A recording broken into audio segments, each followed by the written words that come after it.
Level 1, Arrival. You find the village by accident, or at least, that's what you tell yourself. Your car died 6 miles back on a road that stopped appearing on your GPS 2 hours ago. Your phone has no signal, your water ran out sometime around noon, and now the sun is dropping behind a tree line that seems to lean inward, like it's watching you decide what to do next. You walk, because walking is the only option left. The village appears between 2 hills, tucked into the land like something that was hidden on purpose. Small stone houses, thatched roofs, smoke curling from chimneys. Even though it's the middle of July, no cars, no power line, no satellite dishes. The road beneath your feet turns from cracked asphalt to packed dirt, and you feel the shift in your bones before you feel it under your shoes. There's a wooden post at the entrance. Nailed to it is a piece of weathered board, with words burned into the grain. You step closer. 7 rules, numbered, simple. Rule 1. You do not leave after dark. Rule 2. You do not open a door that opens on its own. Rule 3. You do not speak to the woman in white. Rule 4.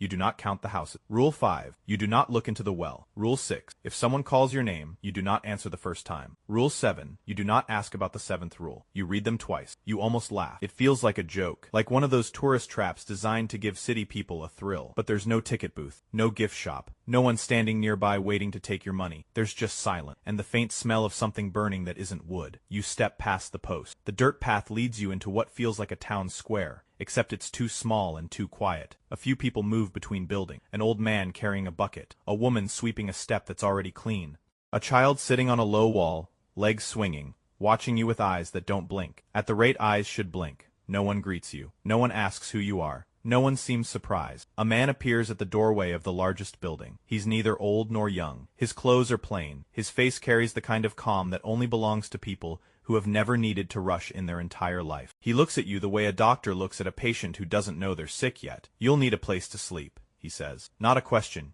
You nod. He gestures to a small house at the edge of the square. The door is closed. A candle burns in the window even though there's still daylight left. You read the post, he says. You nod again. Then you know enough. He turns and walks inside. The door closes behind him without a sound. The child on the wall is still watching. The woman is still sweeping.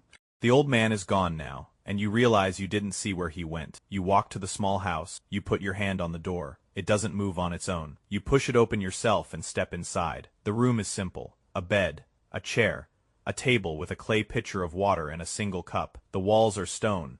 The floor is wood. The window is small, and through it you can see the square. You sit on the bed. The mattress is firm. The air smells like dried herbs and old smoke. Your phone still has no signal. You set it on the table. It feels like putting down something that used to matter. Outside, the sun drops another inch. You remember Rule 1. You are not leaving after dark. You are never going to. Level 2. The first night. You drink the water. It tastes clean, almost sweet, like it came from somewhere deep and untouched. You drink the entire pitcher and still feel thirst, not in your throat, somewhere lower, somewhere behind your ribs. The light outside fades in a way that doesn't feel gradual. One moment the sky is orange, then it's purple, then it's black. There's no twilight, no gentle transition. You go to the window. The square is empty. Every door is shut. Every window is dark except for the candles. Each house has exactly one candle in exactly one window, and they all flicker at exactly the same rhythm. You count the flames without thinking, and then you stop. Rule 4. You do not count the houses. You step back from the window. The candle on your table flickers, not from wind. The window is closed. The door is closed. There is no draft. But the flame bends sideways, holds, and then straightens. You hear something, not a sound. Exactly. More like the space where a sound should be. A gap in the silence that has shape and weight. It comes from outside, from the square, from the direction of the well. You remember Rule 5. You sit on the bed. You don't go to the window. You don't look. The absence of sound grows louder. That shouldn't make sense, but it does. It presses against the walls. It fills the corners of the room.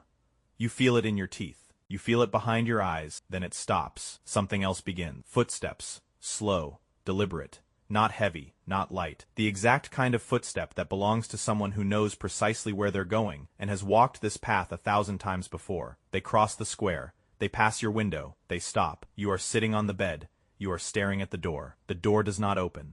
The footsteps resume. They move away. They fade. The silence that returns is different from the silence that was there before. It's softer, relieved, like the village itself just exhaled. You don't sleep. Not really. You close your eyes and enter a state that resembles rest, but your mind stays at the surface, treading water in the dark. Twice during the night. You hear your name. Not a voice you recognize. More like the memory of a voice. Like someone is thinking your name so hard, it becomes audible. Rule 6. You do not answer the first time. The first time, You stay silent. Your jaw locks. Your fingers grip the edge of the mattress. The sound of your name dissolves, like smoke. The second time, hours later, it comes again, clearer, closer. You open your mouth. You almost speak. But something stops you.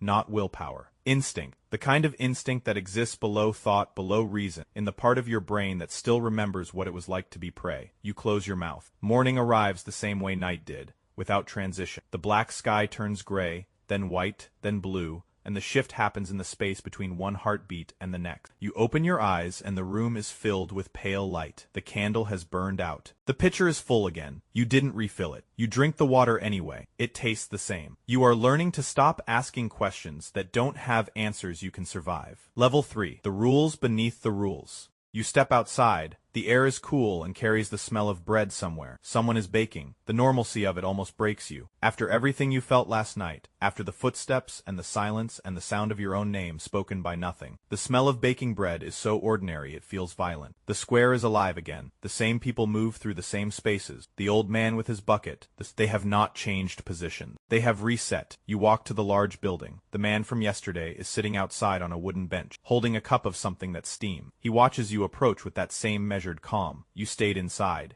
he says. Yes, you didn't answer. You pause. How do you know that? He sips his drink. Because you're still here. The weight of that sentence takes a moment to land. When it does, it lands in your stomach. What happens if you answer? You ask. He looks at you. His expression doesn't change, but something behind his eyes shifts. A flicker of something that might be pity, or might be warning. You already know the answer to that. You just don't want to say it out loud. He's right. You do know. You've known since you read the post. The rules aren't warnings. They're not guidelines. They're load-bearing walls. Remove one and everything above it falls. How long do I stay, you ask? Until you're ready? Ready for what? He sets down his cup. There are 7 rules on the post, but there are more rules than 7. The post only shows you the ones you can survive, learning. The rest you learn by living here, by watching, by not dying. The child on the wall tilts their head. You realize they've been listening. Their eyes are dark and depth, and when they blink, finally, it's slow and deliberate, like a cat. What's behind the 7th rule, you ask? The man stands. His chair doesn't scrape. His movement is fluid, practiced, economical. That's the one question this village will never forgive you for asking. I'd stop now. He walks inside. The door closes. You stand in the square. The sun is warm on your face. The bread smell is gone. In its place is something metallic, faint, like the air before a storm. You look around. Everything is the same. The houses, the people. The dirt paths, the low stone walls, but you notice something you didn't notice before. Every path leads to the center of the village. Every angle, every lane, every gap between buildings funnels toward one point. The well, it sits in the middle of the square like a stone mouth. You've been avoiding looking at it, and you realize now that your avoidance was not conscious. Your eyes have been sliding off it the way water slides off oil. Something in your brain has been protecting you from seeing it directly. You see it now. A low circular wall of stacked stone, a wooden crossbeam, a rope, a bucket hanging motionless in still air. Rule 5. You do not look into the well. You don't. But you stand close enough to hear something. A sound rising from the shaft. Not water, not an echo. Patient. You step back. The breathing stops. Or maybe it doesn't stop. Maybe it just adjusts to match yours so precisely that you can no longer tell the difference. You walk away. You feel the well watching you leave. Wells don't watch. You know that. But you feel it anyway. The way you feel someone standing behind you in an empty room. You are beginning to understand something about this village. The rules aren't restrictions.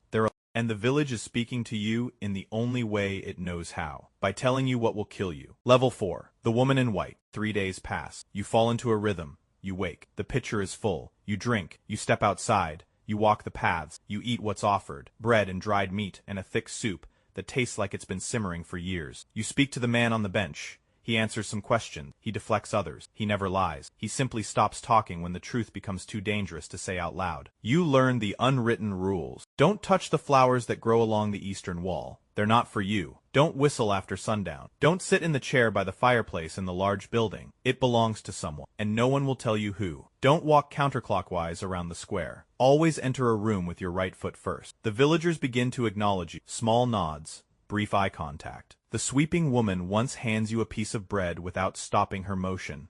The old man adjusts his path so he passes closer to you. The child still watches, but now there's something else in their gaze. Not curiosity, recognition. On the 4th morning you see her. She's standing at the far end of the square, near the path that leads into the trees. White dress, white hair, white skin so pale it seems to emit its own light in the early dawn. She's not moving. She's not looking at anything. She's simply there. The way a tree is there, the way a stone is there, permanent, rooted, older than anything around her. Rule 3. You do not speak to the woman in white. You don't, but she turns her head toward you. Her face is smooth and featureless in a way that your brain struggles to process. You can see eyes, a nose, a mouth, but they don't seem to sit in the right places. Or they do, but they shift when you're not focusing directly on them. She smiled. The smile is the worst part. It's warm, genuine. It's the smile of someone who knows you, who has always known you, who has been waiting for you with the patience of something that doesn't experience time the way you do. You feel a pull. Not physical emotion. A deep aching need to walk toward her, to speak, to say anything, just to hear what she would say back. It feels like loneliness. It feels like the cure for every lonely moment you've ever had, condensed into a single interaction that's waiting for you to initiate. Your mouth opens. The child is suddenly beside you. Their hand grabs yours. Small fingers, cold, strong. They squeeze once, hard, and the pull snaps like a thread. You look down. The child is staring up at you. They shake their head. Once, the path is empty. The trees stand still. Your heart is pounding so hard you can feel it in your wrists. Your mouth is dry. The water you drank this morning has evaporated from your blood. You feel like you've just been pulled back from the edge of something vast and bottomless. The child releases your hand and walks back to the wall. They sit. Their legs swing. You understand something new. The rules are not equal. Some protect you from things that will hurt you. Not your life. Something more essential than something you don't have a word for because you've never had to defend it before. You go back to your room. You sit on the bed. You stare at the wall. For the first time, you're afraid. Not of the village. Of yourself. Of how close you came. Of how badly you wanted. Level 5. The counting. On the 6th day, you break a rule. Not on purpose. Not consciously. But the mind has patterns. And patterns are hard to interrupt. And your mind has been trying to make sense of this place since you arrived. You're walking the square.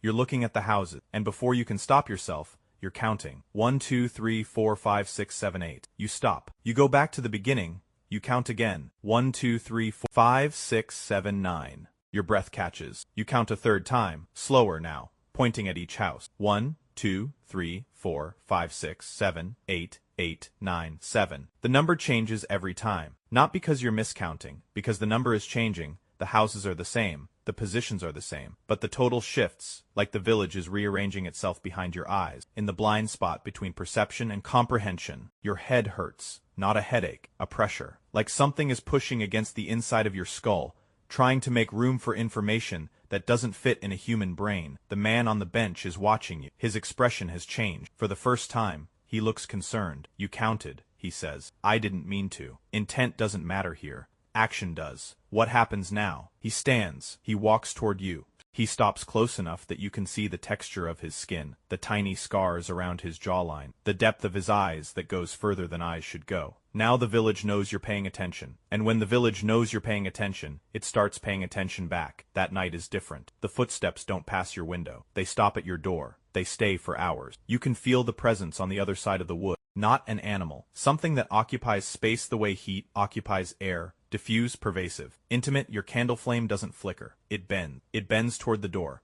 like it's reaching for whatever stands on the other side. You don't open the door. The door doesn't open on its own. Rule 2 holds, but the presence doesn't leave. It waits. It breathes. And in the breathing, you hear something that sounds like counting. 1, 2, 3, 4, 5, 6, 7. Then silence. Then a number you've never heard before. Not 8, not 9. A number that doesn't exist in any system you've ever learned. A number that sounds like a door opening in a room with no walls. You cover your ears. It doesn't help. The sound isn't coming from outside. It's coming from the place inside your head where numbers live.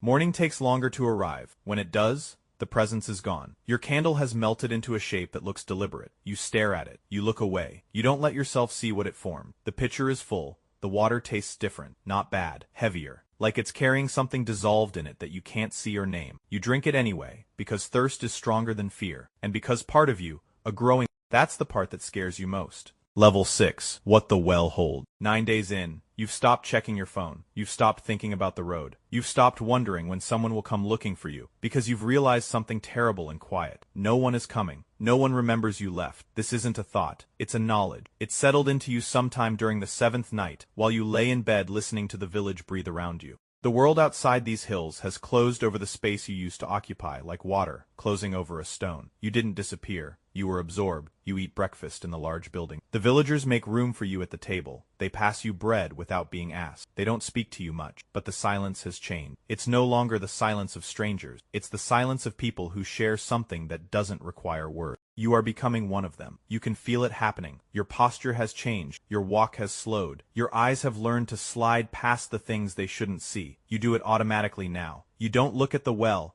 You don't count the houses. You don't address the woman in white when she appears at dawn, which she does every morning now, always at the edge of the square, always watching you with that smile that promises something your soul can't afford. The well is getting harder to ignore, not because it calls to you. It doesn't. It's subtler than that. It exists in a way that makes everything else seem less real by comparison. The houses are solid, but the well is more solid. The sky is present, but the well is more present. It sits at the center of everything, and the longer you stay, the more you understand that the village didn't grow around the well. The well grew the village around it. On the 10th morning, you wake up standing next to it. You don't remember getting out of bed. You don't remember opening your door. You don't remember crossing the square. But here you are, barefoot on cold stone, your hands on the rim, the rough surface biting into your palms. You are looking down. Rule 5. Broken. The shaft goes down further than geometry allows. The stones lining the interior are wet and dark. The rope hangs slack. The bucket is gone. Below, far below, past the point where darkness should be absolute, there is light, pale blue shift. And in the light, there is a face. Your face, but not your face. An older version, or a version that has lived differently. The eyes are the same color, but hold a depth that yours don't. The mouth is set in an expression you've never worn. The skin is marked with symbols you don't recognize but somehow understand. The way you understand that fire is hot before you touch it. The face in the well opens its mouth. It speaks. You hear the words, not with your ears, but with the architecture of your thoughts. You're almost ready. You jerk backward. Your hands leave the rim. You stumble. You fall on the packed dirt of the square. The cold of the ground shoots through your spine. The man is standing over you. He's not concerned anymore. He's resigned. You look, he says, I didn't choose to. No one ever does. He extends his hand. You take it. He pulls you up. His grip is stronger than it should be for a man of any size. It's the grip of someone who has pulled many people up from the ground outside the— Well, what did you see? He asks. Myself. He nods. That's how it starts. How what starts? He looks at the well, then at you. Then at the sky, which is cloudless and blue and perfect and utterly indifferent. The 7th rule, he says. You're going to learn it now. Not because you're ready, because the well decided you are. He walks away. He doesn't look back. You stand in the square. The child is on the wall. The woman sweeps. The old man carries his bucket. Everything is the same. Everything is different. The well is behind you.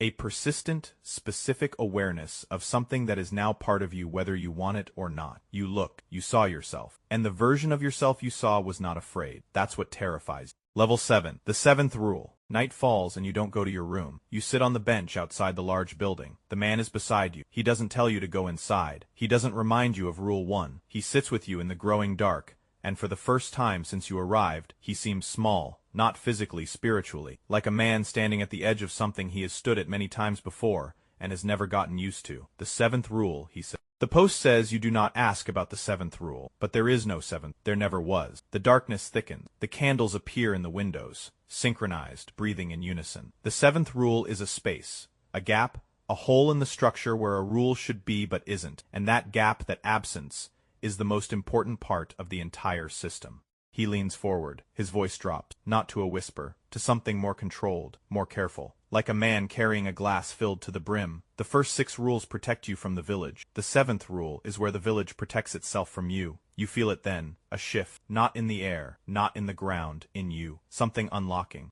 Something that was sealed when you arrived. Sealed by your own ignorance, your own disbelief, your own certainty that you were a visitor, in a place that operates on principles you could eventually understand. You were never a visitor. Everyone who comes here, the man says, comes here because the well called them, the road, the dead car, the lost signal. None of it was accident. The village needed you, not the person you are now, the person you are. After you've broken them, after you've survived, what comes next? What comes next? He looks at you in the dark. His eyes catch the candlelight and hold it. You go into the well. The words are calm, simple. He says them the way someone says, you take the next left, or you close the door. Matter of fact, inevitable, already happening, and if I refuse, no one refuses. Not because they can't, because by the time you reach this moment, the part of you that would refuse is already gone. The village took it gently, night by night, rule by rule. the water you drank, the bread you ate, the silence you sat in, all of it was preparation, all of it was erosion, wearing away the parts of you that don't belong here until only the essential thing remains. You feel for the resistance, the part of you that would stand up, walk to the edge of the village, and leave. You reach for it, the way you'd reach for a light switch in a familiar room. It's not there. The room has been rearranged, the switch is gone, and you realize, with a clarity that feels like falling, that you don't want to leave. Not because you've been trapped, because the thing the village has uncovered in you, the thing that remains after everything else has been worn away, belongs here, it always has. You stand. The man stays seated. He doesn't watch you go. He's done this before. Level 8, the descent. The square is silent. The candles burn. The woman in white stands at the edge of the trees, and for the first time, she's not smiling. Her face holds something else. Something that looks impossibly like grief, like pride, like the expression of a mother watching a child walk into a room she can never enter. The child is gone from the wall. You realize you haven't seen them since morning. You realize the child was... You realize many things in this moment, all at once, like pages of a book turning in a wind that blows through the center of your understanding. You put your hands on the rim of the well. The stone is warm. It shouldn't be. The night is cold, but the stone pulses with a heat that feels organic, biological, like the wall of a living thing. The rope is taut now. The bucket is back. It hangs just below the rim, waiting. You climb over the rim. You lower yourself onto the stones that line the interior. They're smooth under your fingers, worn by hands, many hands, hands that came before you and will come after. You descend. The shaft is narrow. Your shoulders brush the walls. The stone is wet, and the moisture is warm, and it smells like the earth after rain, like something ancient and fertile and patient. The light from below grows, blue, shifting, alive. The air changes. It becomes thicker, heavier, not difficult to breathe, but different, like breathing water that your lungs have somehow learned to process. Each breath fills you more than air ever did. Each breath carries information, memories that aren't yours, sensations that belong to other bodies. The feeling of standing in this village 100 years ago, 200, 1,000.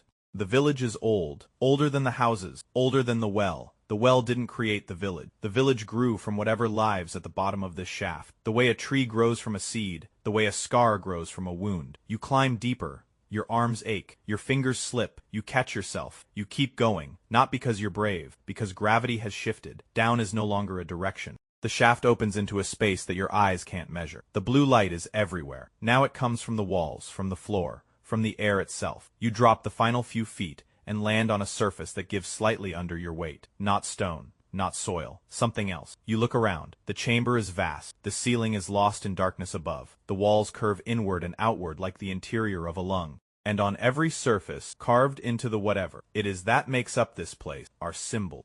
The same symbols you saw on the face in the well. You understand them now, not intellectually, cellularly. They pass through your eyes and into your blood, and rearrange something fundamental about the way your body processes being alive. The symbols are rules, not 70,000 millions. Rules for existing, rules for the relationship between the living and the dead, rules for the space between, rules for what a human being actually is when you strip away everything that isn't essential. The village above is a translation, a simplified version 7, rules distilled from an infinite system, enough to keep a person alive long enough to reach this place. At the center of the chamber, there is a chair, stone simple, worn smooth by use. You walk toward it. Your footsteps make no sound. The air carries you forward. The light brightens with each step, and in the brightening, you see something that stops you. Around the base of the chair, arranged in a perfect circle, are objects: a pitcher, a broom, a bucket, a piece of bread, a child's shoe, and a white dress, folded neatly, waiting. Level 9. The becoming. You understand. The man on the bench, the sweeping woman, the old man with his bucket, the child, the woman in white. They were you, not metaphorically. Literally. They walked into this village. They read the rules. They drank the water. They resisted. They broke. They descended. They sat in this chair, and they became part of the system. The bread appears because someone became the bread. The candle burns because someone decided, or was decided for, that their purpose was to be a small light in a dark window to keep the next person from running. The village is not a place, it's a machine made of people who agreed to stop being people. And now it's your turn. You sit in the chair, the stone is cold, then warm, then indistinguishable from your own body temperature. The boundary between your skin and the surface, not physically, existentially. Your awareness pushes outward, through the stone, through the earth, up through the shaft, into the square, into the houses, into the paths, and the walls and the well. You feel the village. All of it. Every corner. Every shadow. Every rule. You feel the road. The one that leads here. You feel it reaching outward, shifting, rearranging itself to find the next one, whose water will run out at exactly the right time. You feel the well above you, and you understand now that the breathing you heard was yours. It was always yours, echoing backward through time from this moment to the moment you first arrived, calling yourself here. The symbols on the walls begin to move. They slide across the surface like living things. They climb your arms. They settle into your skin, not painful. Each one finds its place and locks in, and with each symbol, a piece of who you were dissolves, and a piece of what you're becoming solidifies. You are not dying. You want to be clear about that. What's happening is not death. It's worse than death. Death is an ending. This is a continuation. An endless, aware, purposeful continuation in which you will be conscious for every moment of every day of every century, performing your function, maintaining the system, keeping the rules alive, so that the rules can keep the next person alive long enough to replace you. You will be the well, or the bread, or the sweeping woman, or the candle, or the path, or the post at the entrance with 7 rules burned into the wood. You don't get to choose. Level 10. The new rule. The light fades. The symbols stop moving. The chamber contracts around you, folding inward like a closing hand. And when it opens again, you are standing in the square. Morning, pale light, cool air, the smell of bread. You are holding a broom. You look down at your hands. They're yours, your fingers, your knuckles, your skin, but they move with a precision that isn't learned. It's installed. Your body knows what to do, the way a river knows which way to flow. You sweep the step of a house. It's already clean. You sweep it anyway. The motion is the point. The rhythm is the point. The visibility is the point. You are here so the next one can see you and believe that this place is normal, that people live here, that it's safe. Across the square, a man sits on a bench with a cup of something that steams. He wasn't there yesterday. He's new, fresh arrived. You can tell by the way his eyes move too fast, trying to see everything, trying to make sense of a place that doesn't operate on the principles his brain was built to understand. A child sits on a wall, legs swinging, eyes dark. The child wasn't here yesterday either. Or maybe the child has always been here. You can't tell anymore. The distinction between new and always has lost its meaning. At the edge of the trees, the woman in white, she watches the new arrival. She smiles. You keep sweeping. The post at the entrance has changed. You can't see it from here, but you feel it. The wood grain shifting. The burned letters rearranging. There are 8 rules now. The 8th rule is yours. The one you became. The one your existence now enforces. You don't know what it says. You don't need to. You are the rule. Your presence, your broom, your step, your motion, your eternal and unending sweep of a clean surface is itself the instruction.